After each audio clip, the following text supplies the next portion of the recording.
নতুন নতুন রান্না ও রান্নার টিপসের জন্য আমার চ্যানেলটি সাবস্ক্রাইব করুন।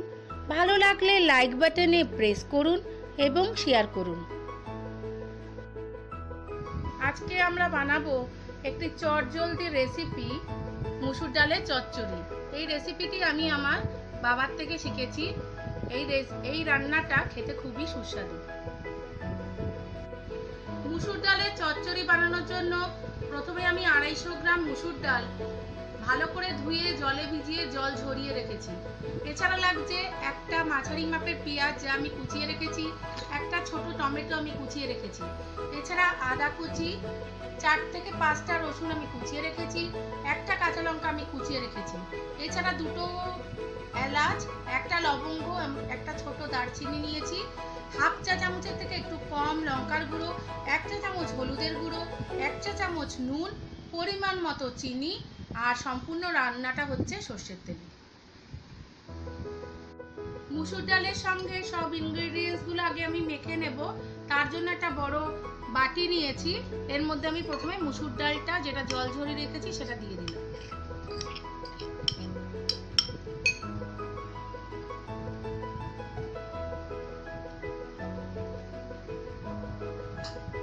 এবার আমি পেঁয়াজ কুচিটা দিলাম,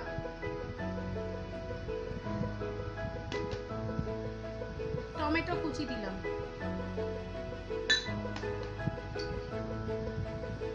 আদা কুচি দিলাম, লঙ্কা কুচি দিলাম। লঙ্কা কুচি যদি কেউ বেশি ঝাল পছন্দ করেন তাহলে আরো একটা লঙ্কা দিতে পারেন। মশলার মধ্যে হাফ চা চামচ থেকে একটু বেশি নুন দিলাম, 1 চা চামচ হলুদের গুঁড়ো দিলাম, হাফ চা চামচ থেকে একটু কম লঙ্কার গুঁড়ো দিলাম, আর গরম মশলা আমি এর মধ্যে দিয়ে দিলাম। তবে একটা এলাচ দিলাম, আরেকটা এলাচ আমি ফোড়নে দেব। রসুন কুচি অল্প এর মধ্যে দিয়ে দিলাম, আর অর্ধেকটা রাখলাম ফোড়নের জন্য। এবার আমি 1 চা চামচ সর্ষের তেল এর মধ্যে দিয়ে দিলাম। সব ইনগ্রেডিয়েন্টস গুলো ভালো করে মাখতে হবে। মেখে এটা 10 মিনিট আমি ঢেকে রেখে দেব।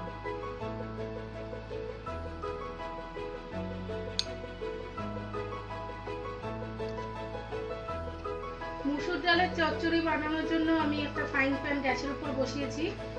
ফ্রাইং প্যানটা গরম হয়ে গেছে। এবার আমি এর মধ্যে 2 টেবিল স্পুন সর্ষের তেল দিয়ে দিলাম। সর্ষের তেলটা গরম হওয়া পর্যন্ত আমি অপেক্ষা করব।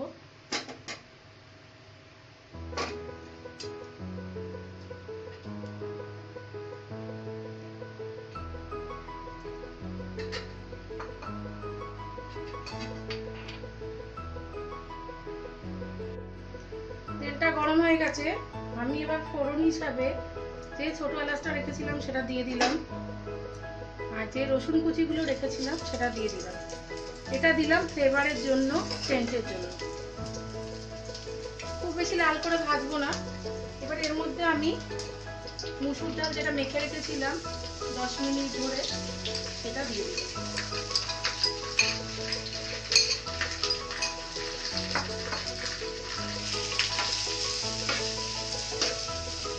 এটাকে ভালো করে ভাজতে হবে।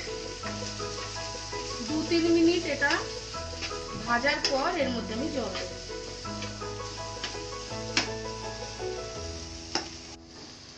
2-3 মিনিট আমার ভাজা হয়ে গেছে মুসুর ডালটা। এবার আমি এর মধ্যে জল দেব, কিন্তু জলটা খুব বেশি পরিমাণে দেব না, কারণ এটা খুব বেশি ঝোল ঝোল হবে না, এটা মাখা মাখা হবে। মোটামুটি প্রথমে হাফ বাটি জল দিলাম।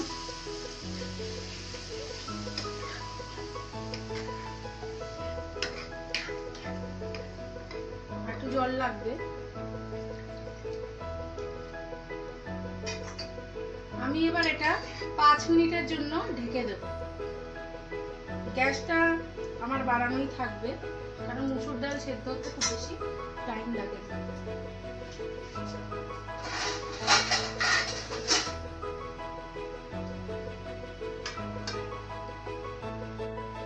5 মিনিট হয়ে গেছে, আমি এবার দেখবো জলটা শুকিয়ে গেছে কিনা আর মসুর ডালটা সেদ্ধ হয়েছে কিনা। জলটা শুকিয়ে গেছে, এটা একদম মাখা মাখা হয়, মসুর ডালও সেদ্ধ হয়ে গেছে। এবার এর মধ্যে আমি যে চিনিটা রেখেছিলাম সেই চিনিটা 1/2 চা চামচ এর মধ্যে দিয়ে দেব।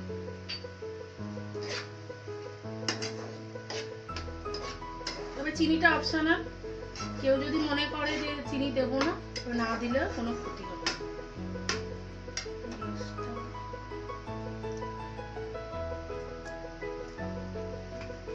আর 1 চা চামচ ঘি আমি ছড়িয়ে দেব। এই ঘিটা শুধু গন্ধের জন্য।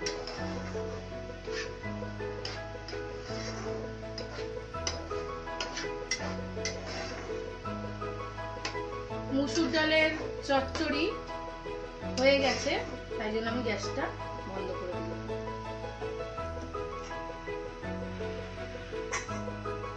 মুসুর ডালের চচ্চড়ি ভাত ও রুটি দিয়ে খাওয়ার জন্য